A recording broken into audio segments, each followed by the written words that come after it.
వాళ్ళకి మెనూ మాత్రం ఫాలో అయ్యి మీకు వచ్చి పెట్టండి. రాకపోతే ఎందుకు డెలివరీ చేయట్లేదు ఇక్కడ మెనూ ప్రకారం ప్రాపర్ గా ఫాలో అవ్వండి. ఆ కన్వీనియన్స్ కానీ వెజిటబుల్స్ కానీ రాకపోతే వెండర్ ఎందుకు పంపించట్లేదు చెప్పి రిపోర్ట్ చేయండి. పిల్లలకి మాత్రం మంచి క్వాలిటీ ఫుడ్ పెట్టండి. వాళ్ళు అంతకుముందు ఎప్పుడు స్వీట్ ఏ రోజు పెడతాం?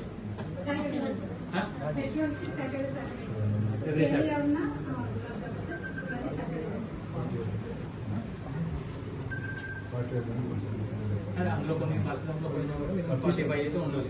కౌంట్ చేసిన తర్వాత